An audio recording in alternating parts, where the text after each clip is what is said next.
Hanap po namin yung Pares An. Dito lang po daw sa Turod.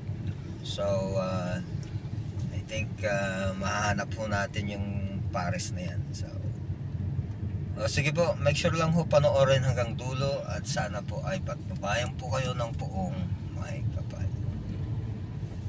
Sige po. So nandito na po kami sa Pares An, dito sa may Turod po.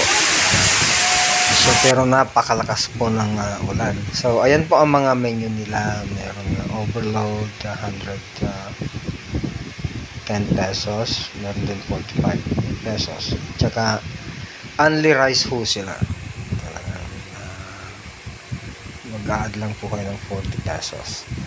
So ayan po, naka-order na kami at linuluto na po nila yung mga order namin. So ayan po, talagang napakalakas ng ulan. So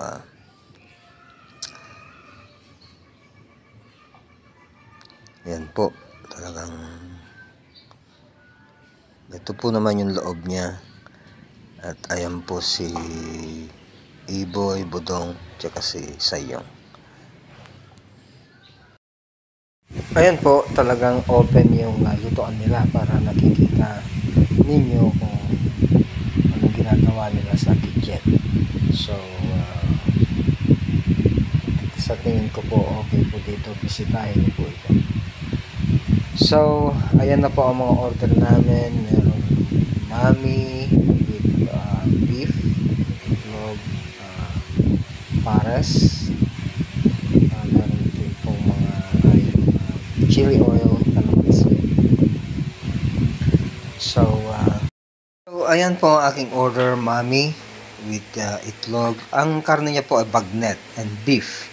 So mostly sa mga menu nila ay may mga bagnet talaga, pati yung pares. Napakasarap po, sobra sarap. So gaya po ng sinabi ko, nandito po kami sa Pares An at siya po ang may-ari, si Miss Ann. So bisitahin niyo ho dito sa Calaguet, Turod, Calaguet, Cabugao, Ilocos Sur. Katabi po ng CJC gas station. Ayan po. Sige po, maraming salamat po. Okay, bye. So ayan po si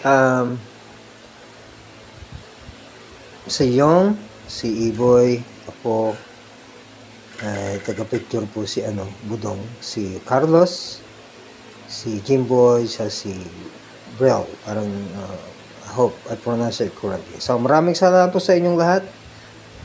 At babayan po kayo ng poong may kapal. Make sure lang ho, bisitahin ninyo ang Pares An sa Turod, Cabugao, Ilocos Sur. God bless po sa inyo lahat.